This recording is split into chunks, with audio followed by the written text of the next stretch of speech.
Hello everyone. मेरा नाम है राहुल और आप देख रहे साहित्य परिवार में आप सभी का स्वागत है।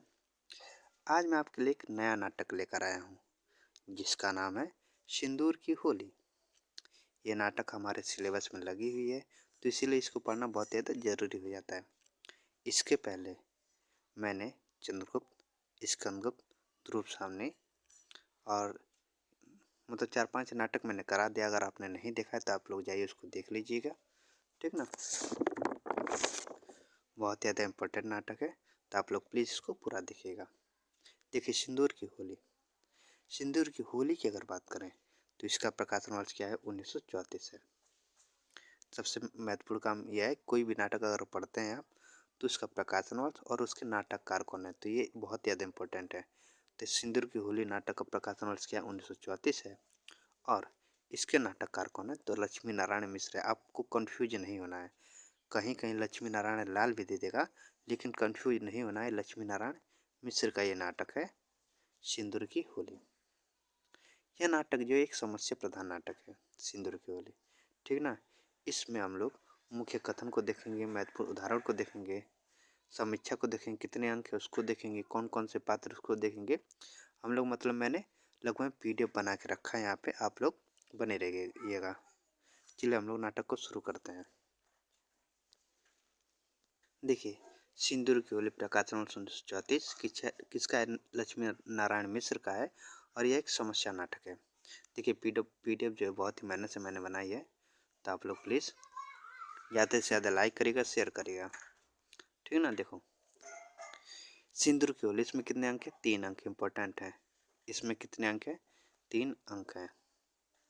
लक्ष्मी नारायण मिश्र का जीवन काल कब से कब तक रहा? 1903 से 1937 तक, 1987 तक, सॉरी। लक्ष्मी नारायण मिश्र का जन्म 1903 में हुआ था और इनकी मृत्यु हुई थी 1987 में। इस नाटक के महत्वपूर्ण पात्र कौन कौन से उसको देख लेते हैं। रजनीकांत, मनोज शंकर, मुरारीलाल, माहिर अली, भगवंत सिंह, हरनंदन, चंद्रकला, मनोरमा, डॉक्टर और कुछ जन। फिर से रिवीजन करते हैं पात्र। रजनीकांत, मनोज शंकर, मुरारीलाल, माहिर अली, भगवंत सिंह, हरनंदन, चंद्रकला, मनोरमा, डॉक्टर और कुछ जन, ठीक। तो सिंदूर की होली 1934 कितने अंक है? 3 अंक है। लक्ष्मी नारायण मिश्र का नाटक है। इनका जन्म कब हुआ था? 1903 में, इनकी मृत्यु 1987 में। ये समस्या प्रधान नाटक है, समस्या प्रधान नाटक, ठीक। अब देखो, प्राक कथन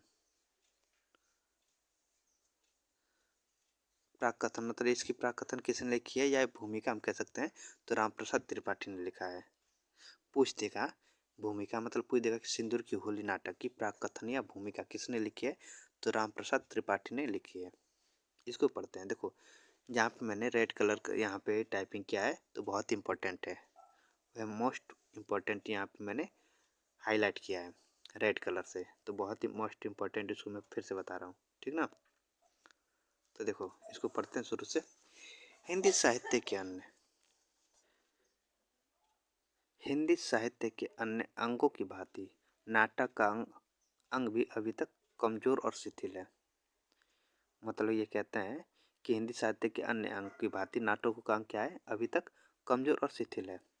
हिंदी नाटक का आरंभ एक प्रकार से बाबू हरिश्चंद्र के समय में ही हुआ। मतलब ये बोलते हैं कि हिंदी नाटक का जो आरंभ है कब, वो मतलब कि किस समय से हुआ, तो बाबू हरिश्चंद्र के समय से हुआ। भारतेंदु काल के नाटककारों में लक्ष्मण सिंह, प्रताप नारायण मिश्र, अंबिका दत्त व्यास, श्रीनिवास दास, बद्री नारायण चौधरी इत्यादि हैं। उन सज्जनों में, देखो इंपॉर्टेंट लाइन है, उन सज्जनों ने देश की धार्मिक, नैतिक और सामाजिक परिस्थितियों पर इतना ध्यान दिया कि जीवन के दूसरे अंगों के सोचने अथवा प्रकाश डालने का उनको अवसर ही न रहा। इम्पोर्टेंट पंक्ति वाली है कि उन सज्जनों ने देश की धार्मिक, नैतिक और सामाजिक परिस्थितियों पर इतना ध्यान दिया कि जीवन के दूसरे अंगों के सोचने अथवा प्रकाश डालने का उनको अवसर ही न रहा। उनके नाटकों के विषय प्रायः ऐसे थे जिनकी ओर सर्वसाधारण का ध्यान आकर्षित करना अत्यावश्यक था। इसी ध्येय को रखकर उन्होंने ऐसे नाटकों की रचना की जिनके द्वारा हिंदू जनता में स्वाभिमान, वीरता, धार्मिकता आदि के भाव उत्पन्न हो, अथवा मद्यपान, मांसाहार, पाखंड, छूत, वैश्यानुराग आदि दोषों की ओर से घृणा जागृत हो। जो कुछ मौलिक कृतियों उस समय से हुई वे प्राय उपयुक्त ध्येय का साधन अथवा केवल मनोरंजन के निर्मित हुए। इसके अतिरिक्त अनुवादों की भी धूमधाम रही। संस्कृत, अंग्रेजी और बांग्ला के नाटकों का अनुवाद किया गया। फिर यहाँ पे लिखा है कि जो इम्पोर्टेंट लाइन है उसको पढ़ते हैं कि जिस समय भारतेंदु के नेतृत्व में हिंदी साहित्य में नाटक बढ़ने लगे थे और हिंदी संसार में शेक्सपियर की आराधना हो चली थी, उसी समय यूरोप, थोड़ा यहाँ पे टाइपिंग थोड़ा मेरा मिस्टेक है, ठीक है, उतना लिखने में थोड़ा समय लगता है तो टाइपिंग मिस्टेक कहीं कहीं हो जाती है। तो उसी समय यहाँ पे उसी समय यूरोप है, ये यूरोप नहीं, यूरोप में शेक्सपियर के युग समाप्त हो रहा है। सन 1875 में, कब? 1875 में इब्सन ने यूरोप के नाटक साहित्य में क्रांति मचानी आरंभ कर दी। इब्सन ने यूरोप के नाटक साहित्य में क्रांति मचानी कब आरंभ कर दी? 1875 में। 20 वर्ष बाद अपने नाटक द्वारा 20 वर्षों के बाद अपने नाटकों द्वारा उसने ऐसा आंदोलन किया और ऐसा आदर्श प्रस्तुत कर दिया कि जिनके कारण शेक्सपियर का प्रभाव क्षीण हो गया और इसे नए युग का आरंभ हुआ। देखिए, मैं थोड़ा गांव में रहता हूँ, थोड़ा बड़ा मतलब की आवाज़ इधर उधर से आ सकती है, ठीक ना। इब्सन पुरानी परिपाटी को काल्पनिक, मिथ्या और विचार शून्य मनोविकारों का कृत्रिम उद्गार समझता था। केवल मनोविनोद के लिए काल्पनिक रचनाएं करना जिनका जीवन से वास्तविक संबंध नाम मात्र के लिए ही था, उसने व्यर्थ ही नहीं किंतु हानिकारक समझा। यहाँ पे इम्पोर्टेंट लाइन है कि उसने मनोरंजन को बहुत ही गौण और प्राकृतिक जीवन की समस्याओं को प्रधान स्थान दिया। इब्सन की धारणा थी कि मनुष्य का व्यक्तित्व जीवन और आचरण बड़े ही महत्व का विषय है, क्योंकि व्यक्तित्व जीवन की सुंदरता पर समाज और सभ्यता की उन्नति अवलंबित है। इम्पोर्टेंट लाइन है कि उसने मनोरंजन को बहुत ही गौण और प्राकृतिक जीवन की समस्याओं को प्रधान स्थान दिया। इब्सन की धारणा थी कि मनुष्य व्यक्तित्व जीवन और आचरण बड़े ही महत्व का विषय है, क्योंकि व्यक्तित्व जीवन की सुंदरता पर समाज और सभ्यता की उन्नति अवलंबित है। उसकी दूसरी धारणा यह थी कि सबसे सोचने और संहार प्रवृत्ति वह है जो प्रेम को अवहेलना और तिरस्कार करने वाली या दबाने वाली हो। उसके बराबर कोई दुख नहीं, वह तो साक्षात आत्मघात है। व्यक्ति और समाज की पारस्परिक घात और प्रतिघात में इब्सन ने अपनी सारी शक्ति व्यक्ति की रक्षा में लगा दी। उन दोनों के द्वंद्वों का चित्रण उसने बड़े मार्मिकता, कुशलता और प्रवीणता के नाटकों द्वारा उसने यूरोपीय साहित्य और कर दी। नाटक रचना शैली नाटकों का उसने रुख ही बदल दिया। अपने समाज की निद्रा भंग विषयों और आदर्शों, इब्सन के विचारों से प्रेरित होकर यूरोप के अन्य देशों में भी नए नए नाटककार उठ खड़े हुए। चारों ओर आंदोलन फैल गया। इसमें कोई इम्पोर्टेंट लाइन नहीं है, आगे चलते हैं। हाँ देखो, ये पूरा इम्पोर्टेंट है।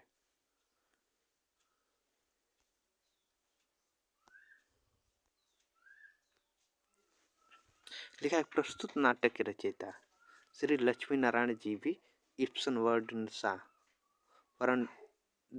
आदि प्रमुख नाटककारों के विचारों और भावनाओं से प्रेरित होकर हिंदी नाट्य साहित्य में नवीन धारा का प्रचार करने की चेष्टा कर रहे हैं।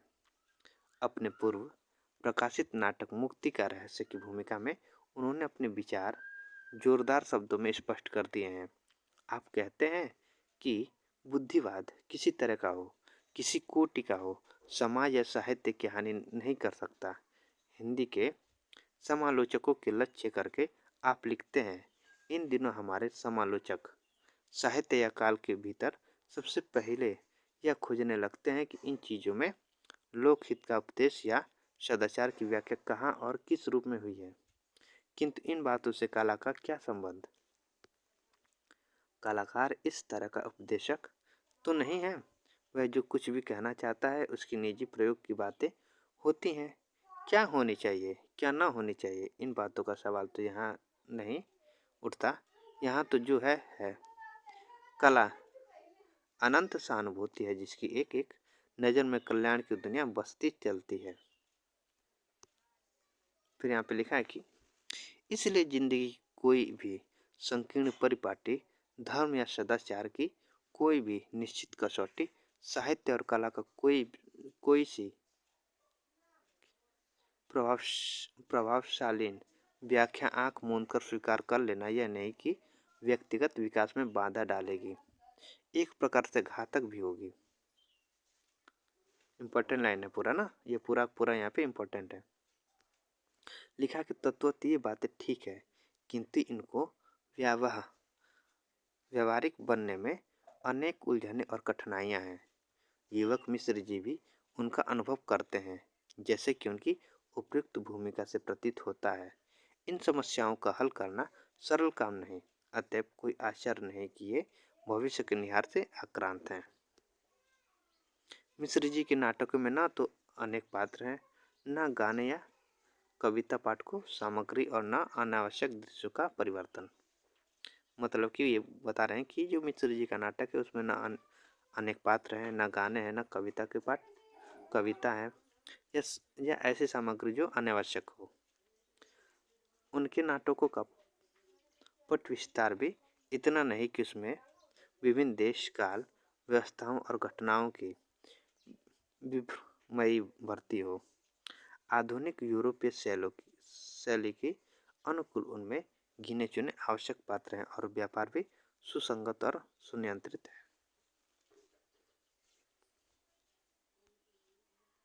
लिखा है कि आपके कुछ शुरू के नाटकों में कहीं कुछ अनावश्यक बातों के विस्तार का दोष आ गया था, किंतु वह अब धीरे धीरे जा चुका है। उपयुक्त विशेषताएं प्रस्तुत नाटक सिंदूर की होली में भी है। इसमें रंगमंच की रचना और उसके संचालन के संबंध में भी सुगमता की ओर पहले से अधिक ध्यान दिया गया है। नाटक का समय थोड़ा है, घटना स्थल भी एक ही है, केवल थोड़ा सा ही हेरफेर है। इसके पात्र भी 5 या 6 हैं। इसके पात्र के अंदर 5 या 6 मतलब कि बता रहे हैं।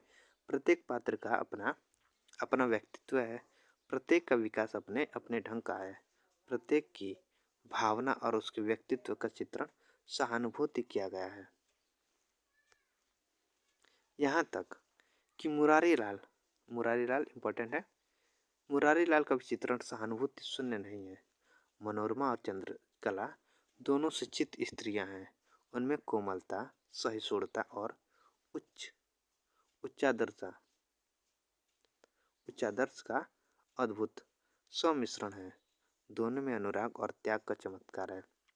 चंद्रकला ने प्रेम का जो आदर्श रखा वह पौराणिक चित्रों से कम नहीं। मनोरमा ने दूसरा आदर्श खड़ा करने का प्रयत्न किया, किंतु मनोज शंकर ऐसी विक्षिप्त दशा में था कि वह उससे सहयोग न कर सका। दोनों चित्र का सूक्ष्म भेद नाटक रचयिता में चंद्रकला के द्वारा कहलवा दिया। तुम्हारी मजबूरी पहले सामाजिक फिर मानसिक हुई, मेरी मजबूरी प्रारंभ से ही मानसिक हो गई है। मतलब ये किसके द्वारा? ये चंद्रकला कहते हैं कि तुम्हारी मजबूरी पहले सामाजिक फिर मानसिक हुई, लेकिन मेरी मजबूरी प्रारंभ से ही मानसिक हो गई है। दूसरे अंक में मनोरमा और मनोज शंकर का और तीसरे अंक में चंद्रकला और मनोरमा का वार्तालाप ओज और विचारपूर्ण है। इसमें मनोरमा का मतलब कि पंक्ति जो बहुत ही ज़्यादा इम्पोर्टेंट है। मिश्र जी का प्रयत्न सर्वथा सराहनीय है। उनका यह प्रस्तुत नाटक कलागत प्रौढ़ता और विवेक को युक्त है। संभव है विशेष छानबीन करने पर किंचित दोष भी देख पड़े, लेकिन इसके लिए तो एकहु दोषो गुण सन्निपाते निमज तोंदो कीरणे धुतवांक, और इसलिए उनकी रचनाएं आदरणीय हैं। नाटक साहित्य में वह युग प्रवर्तन करना चाहते हैं। इतर्थ हम उनका स्वागत करते हैं और आशा करते हैं कि हिंदी संसार भी उनकी कृतियों का आदर करे, उनके उत्साह को बढ़ाकर उनको अपने आदर्श को प्राप्ति में और हिंदी साहित्य की श्री बुद्धि में सहायता देगा। किसका है? रामप्रसाद त्रिपाठी का है। ठीक ना। अब हम लोग महत्वपूर्ण पंक्तियों देखते हैं कि देखो सिंदूर की होली। अब इसके हम लोग महत्वपूर्ण पंक्तियों को देखेंगे कि सिंदूर की होली नाटक की महत्वपूर्ण पंक्तियाँ कौन कौन सी है। सिर्फ हम लोग महत्वपूर्ण पंक्तियों को देखेंगे। देखो बरसात का दिन है, ये अंक प्रथम अंक है। इसमें लिखा है बरसात का दिन है, प्रायः एक पहर दिन चढ़ चुका है। पहले में क्या है? बरसात का दिन है, प्रायः एक पहर दिन चढ़ चुका है। डिप्टी कलेक्टर मुरारी लाल का बंगला है। किसका बंगला है? डिप्टी कलेक्टर मुरारी लाल का बंगला। जैसा कि आपको पता है कि एग्जाम बहुत ही नज़दीक है, अगर मैं मतलब पूरा नाटक पढ़ाऊंगा तो आपको थोड़ा कंफ्यूज होगा, तो ये इंपॉर्टेंट लाइन है, मैं उसी को पढ़ा रहा हूँ यहाँ पे। लिखा है अभी तक ऑनरेडी मजिस्ट्रेट था, इस साल राय साहब भी हो गया है। मतलब अभी तक ऑनरेडी मजिस्ट्रेट था, इस साल क्या होगा? राय साहब भी हो गया है। फिर यहाँ पे चंद्रकला की पंक्तियाँ कि अच्छा तो आप मुझे क्षमा करें। फिर यहाँ पे मुरारी लाल की पंक्ति की यह क्षमा तुम नहीं मांग रही हो, तुमको जो मैंने बीए तक अंग्रेजी पढ़ा दी, तुम्हारी वही पढ़ाई क्षमा मांग रही है, जाओ भीतर। आजकल की शिक्षा में शब्दों का खिलवाड़ खूब सिखलाया जाता है। इम्पोर्टेंट पंक्ति है, मुरारी लाल की इम्पोर्टेंट पंक्ति है। फिर यहाँ पे भगवत सिंह का कि तुम्हारा ही तो भरोसा है, नहीं तो अब तक तो वह लौंडा मेरी इज्जत बिगाड़ दिया होता। फिर यहाँ पे भगवत सिंह का मतलब कथन है कि पट्टीदार और दाल तो गलाने की चीज़ें होती है, दाल गल जाने पर मीठी होती है और पट्टीदार गल जाने पर काबू में रहता है। इम्पोर्टेंट लाइन है कि पट्टीदार और दाल जो है गलाने की चीज़ होती है, दाल गल जाने पर मीठी होती है और पट्टीदार गल जाने पर काबू में रहता है। भगवत सिंह की पंक्ति है। फिर यहाँ पे लिखा है कि मुरारी लाल की पंक्ति है कि परिवार का योग्य है, व्यक्ति मरता है तो दुख होता ही है, लेकिन कोई करे तो क्या करे, संसार में कोई भी पूरे तौर पर सुखी तो रह नहीं पाता, यही संसार की लीला है। फिर यहाँ पे मुरारी लाल की पंक्ति है कि संसार में भलाई बुराई का भाव अब नहीं है, आज इसने 10,000 दिया है, 10-10 रुपया देकर यह गवाहों को बिगाड़ देता, 1,000 भी नहीं खर्च होता और यह छूट जाता। आजकल का कानून ही ऐसा है, इसमें सज़ा इसको नहीं दी जाती, जो कि अपराध करता है सज़ा तो केवल उसको होती है जो अपराध छिपाना नहीं जानता। बस यही कानून है और सही बात है। मतलब कि कोई अगर अपराध करता है, अगर वो छुपा नहीं पाता है तो अपराध तो उसको होता है, लेकिन कोई अपराध करके उसको छिपा देता है तो वह अपराध उसको सज़ा नहीं मिलती है। सही बात है ना। और आज के समय आपको पता ही है कि मतलब पुलिस किस तरह से काम करती है, आप लोग खुद पता है। मुरारी लाल यहाँ पे उसकी पंक्ति की हम लोग मनुष्य और उसके अधिकार की रक्षा के लिए कुर्सी पर नहीं बैठते, हम लोग को तो काम हम लोगों का तो काम है केवल कानून की रक्षा करना, यही बुरे हैं और इसी के लिए सब हो रहा है। फिर यहाँ पे मनोरमा की पंक्तियाँ की मनोरमा इम्पोर्टेंट है। देखो इसमें सभी पात्र जो इम्पोर्टेंट है, पात्रों के नाम याद रखना है और इसकी महत्वपूर्ण पंक्तियाँ जितनी भी लगभग अधिकतर मनोरमा की पंक्ति इम्पोर्टेंट है। कला के अमूल्य के लिए संसार में जगह नहीं, मनोरमा बोलते हैं कला के अमूल्य के लिए संसार में जगह नहीं है। फिर यहाँ पे मनोरमा की पंक्ति है कि 8 वर्ष की थी तभी शादी हुई, 2 वर्ष के बाद हो गई, 2 वर्ष के बाद वह मर गया, 2 वर्ष के बाद कौन? उसका जो पति वह मर गया, तब से इधर 8 वर्ष बीत गए हैं। एकाएक चुप होकर चित्र ध्यान में देखने लगती है। फिर यहाँ पे चंद्रकला की पंक्ति है कि तुम्हें अपनी विधवा होने का दुख नहीं है, तुम्हें अपने विधवा होने का दुख नहीं है, ये दो बार हो गया टाइपिंग। मनोरमा, जिस वस्तु का अनुभव हुआ ही नहीं उसका अभाव को दुख क्या। मनोरमा कहती है कि जिस वस्तु का अनुभव हुआ ही नहीं उसके अभाव को दुख क्या। फिर यहाँ पे मनोरमा की पंक्ति की शिक्षा और कला का संबंध कुछ नहीं है। कला का आधार तो है विश्वास और शिक्षा का संदेह। कला का आधार क्या यहाँ पे माना है, विश्वास और शिक्षा का संदेह। इन दोनों को एक ही साथ रख देना, दो शत्रुओं को बांधकर एक साथ समुद्र में फेंक देना है। यहाँ पे चंद्रकला की पंक्तियां की चित्र का नाम क्या रखा है तुमने, यौवन के द्वार पर, लेकिन इसका नाम होना चाहिए था मृत्यु के द्वार पर। चंद्रकला कहते हैं कि चित्र का नाम क्या रखा है तुमने, यौवन के द्वार पर, लेकिन इसका नाम जो है वो होना चाहिए था मृत्यु के द्वार पर। चंद्रकला की पंक्तियां। फिर यहाँ पे मनोरमा कहते हैं कि संसार की शुद्ध भाषा में जिस चीज को लोग सुख समझते हैं वह तो मुझे यही 2 महीने से मिल रहा है। समय पर स्वादिष्ट भोजन और सुख की नींद, सुंदर वस्त्र, संसार का सुख तो इन्हीं वस्तुओं में सीमित है। सही बात है, जिसको भरपेट खाना मिलेगा, मतलब कि गहरी नींद मिलेगी, अच्छे अच्छे कपड़े मिलेंगे, वो मतलब कि जो लड़का हो चाहे लड़की उस वही सुख जानेगा ना। मतलब उसी को तो सुख जानेगा कि नहीं, उसको मतलब कि घूमने के लिए मिल रहा है, समय पर भोजन मिल रहा है, अच्छे अच्छे कपड़े पहनने को मिल रहे हैं, फिर मतलब कि वो नींद पूरी कर ले रहा है, तो उससे अच्छा जीवन किसका होगा। और फिर यहाँ पे मनोरमा की पंक्ति है कि कानून और कला का साथ नहीं हो सकता ना। कानून दंड देगा, कला क्षमा करेगी, कानून संदेह करेगा, कला विश्वास करेगी। मनोरमा कहती है कि कानून और कला का साथ तो नहीं हो सकता। कानून जो है वो दंड देगी, कला जो है क्षमा करेगी, कानून संदेह करेगा, कला विश्वास करेगी। फिर यहाँ पे मनोरमा की पंक्ति है कि कला की साधना अपने लाभ के विचार से नहीं होती। गुलाब खिल रहा था, बसंत आ रहा था, आधी रात को पूर्णमासी का चंद्रमा धरती की ओर देख रहा था।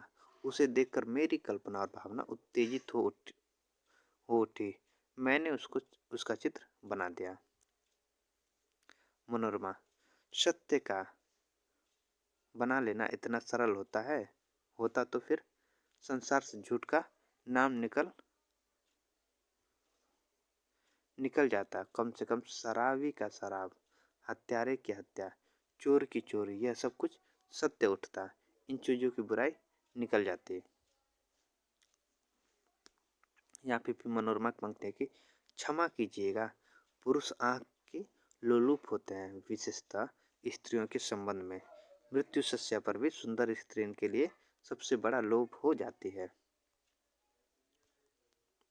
देखो ये पहला अंक खत्म हो गया, अब ये दूसरा अंक है। दूसरा अंक में क्या संध्या हो रही है।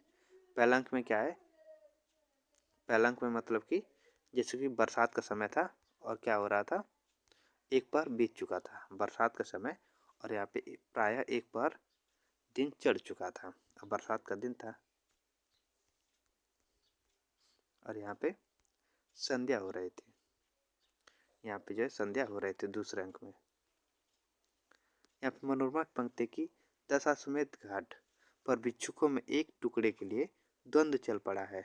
वे सभी भूखे रहते हैं, ज्ञान के लिए वहाँ लेस मात्र भी जगह नहीं है। उन्हीं भिक्षुकों की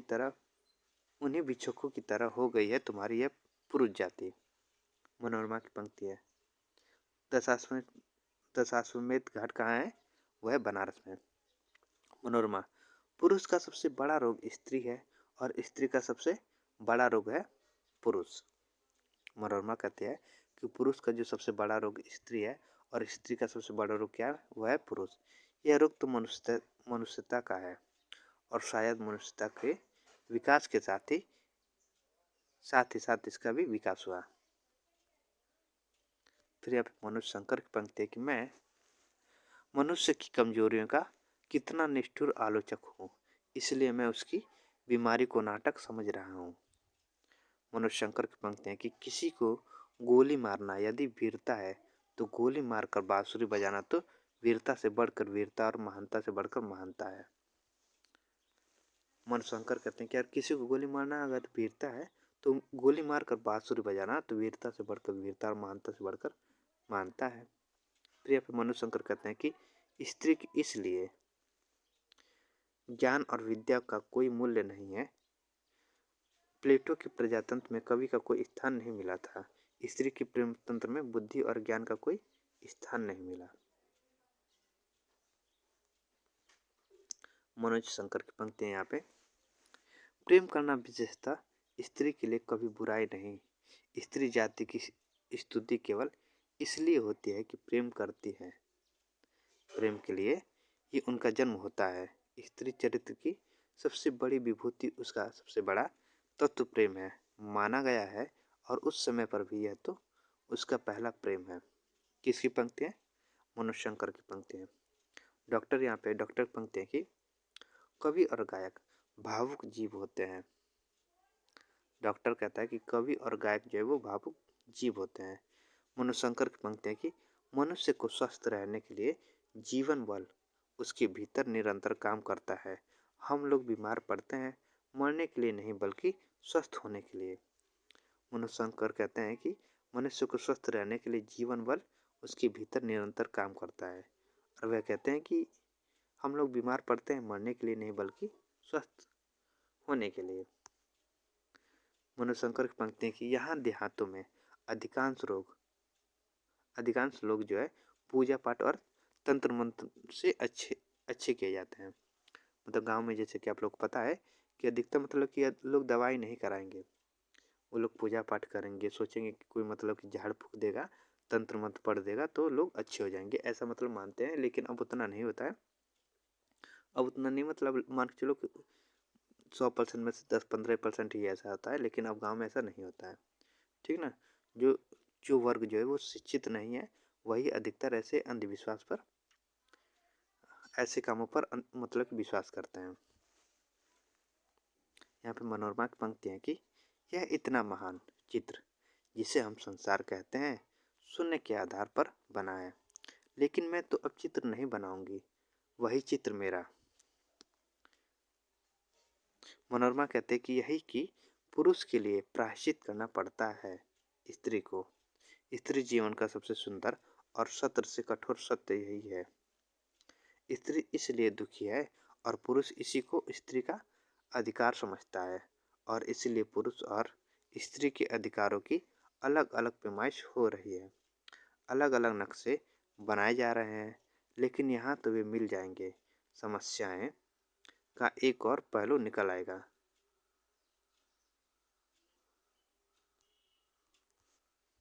मनोरमा मनोरमा की पंक्ति है कि हिंदू विधवा से बढ़कर कविता और दर्शन कहीं नहीं मिलेगा। मनोरमा की पंक्ति है कि विधवा विवाह हो रहा है लेकिन वैधव्य कहाँ मिट रहा है। समाज इस आग को बुझा नहीं सकता, इसलिए उसे अपने अपने छज्जे से उठाकर अपनी नींव में रख रहा है। तुम्हारे सुधारक, राजनीतिज्ञ, कवि, लेखक, उपन्यासकार, नाटककार सभी विधवा के आंसुओं में बहते हुए देख पड़ रहे हैं। अपनी विशेषता मिटाकर संसार के साथ चलना चाहते हैं। वैधव्य तो मिटेगा नहीं, तलाक का आगमन होगा।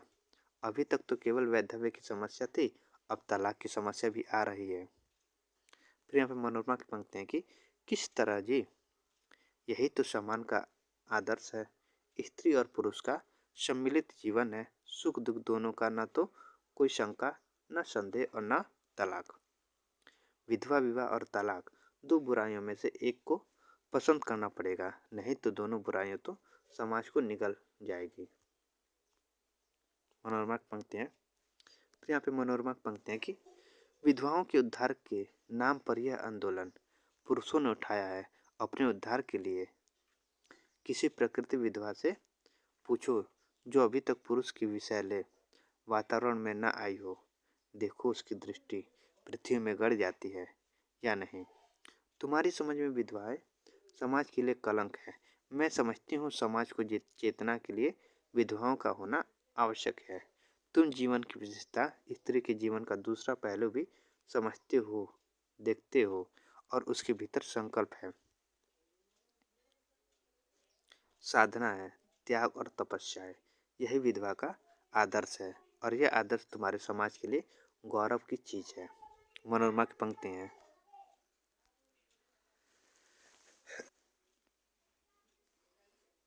फिर यहाँ पे मनोरमा की पंक्ति है कि मेरे साथ तुम रहते अविवाहित रहकर, सब तो बड़े सुंदर हैं, लेकिन इनका मतलब क्या है? किसी विधवा के साथ कोई अविवाहित पुरुष, उसकी भौं ऊपर की कई बार खिंच उठती है। कल्पना और भावुकता। मनोज बाबू, साहित्य की कल्पना में तो कोई संदेह नहीं, यह सुंदर चीज होगी, लेकिन जीवन की वास्तविकता में यह कितना भयंकर है। मतलब वो बता रही है कि मतलब कि मेरे साथ तुम अविवाहित रहकर रहो, वह सब तो सुंदर, मतलब सुनने में तो सुंदर है, लेकिन किसी विधवा के साथ अगर तुम अविवाहित रहकर रहोगे मेरे साथ,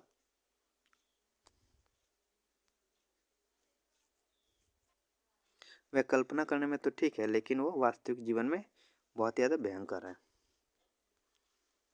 अब यहाँ पे तीसरा अंक, पहला अंक पढ़ लिया, दूसरा अंक पढ़ लिया, अब है तीसरा अंक और लास्ट अंक है।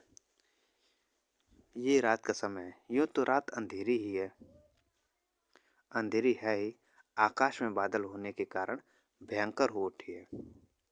तीसरा अंक में क्या है कि यूँ तो रात अंधेरी है ही, आकाश में बादल होने के कारण भयंकर हो उठी है।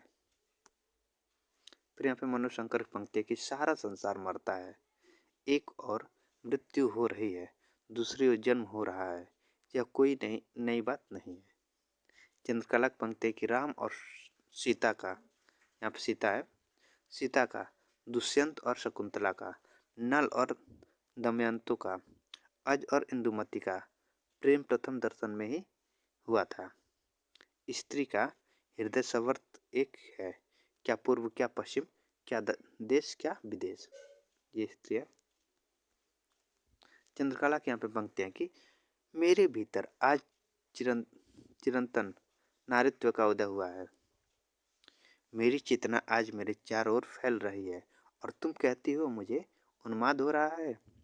मैं आज अपने पैरों पर खड़ी हो रही हूँ, मुझे किसी दूसरे पुरुष की सहायता की जरूरत नहीं है। रोटी और वस्त्र मेरी शिक्षा इतनी हो चुकी है कि मैं अपना प्रबंध कर लूँगी, कोई चिंता नहीं, मेरा वैधव्य अमर है, अमर रहे। चंद्रकला की पंक्तियाँ कि तुम्हारा विधवापन निरर्थक है लेकिन मेरा सार्थक। चंद्रकला कहते हैं कि तुम्हारा जो विधवापन है वो निरर्थक है, लेकिन मेरा क्या, मेरा सार्थक है। चंद्रकला की पंक्ति एक पुरुष बलि है, सब तरह से बलि रहेगा, मैं द्वंद्व में विश्वास नहीं करती। स्त्री ने स्वयं अपना नरक बनाया है, पुरुष उसके लिए दोषी नहीं है। हमने कभी अपनी आत्मा की पुकार नहीं सुनी। तुम्हारा विधवापन तो सुरूढ़ियों का विधवापन है, वैद मंत्रों का और ब्रह्मभोज का। जिस पुरुष का तुमने देखा नहीं, जिसको कोई धारणा तुम्हें नहीं है, जिसको कोई स्मृति तुम्हारी आत्मा को हिला नहीं सकी, उसका वैधव्य कैसा है? तुम स्वयं सोच लो।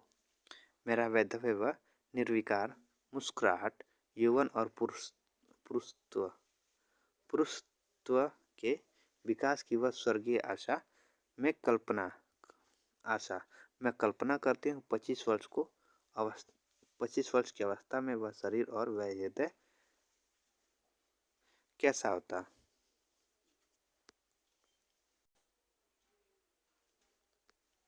यहाँ पे माहिर अली है। माहिर अली की पंक्ति की मैं कहता था ना कि आज कयामत की रात है। आज किसकी रात है? कयामत की। कौन कहता है? माहिर अली की यहाँ पे पंक्ति है। ठीक, तो ये था नाटक सिंदूर की होली।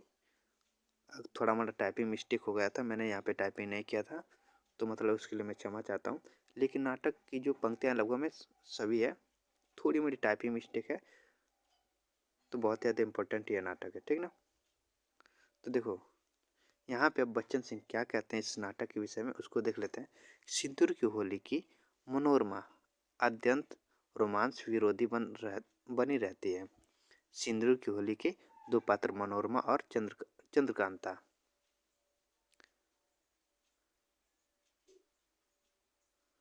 एक दूसरे के विरोधी हैं।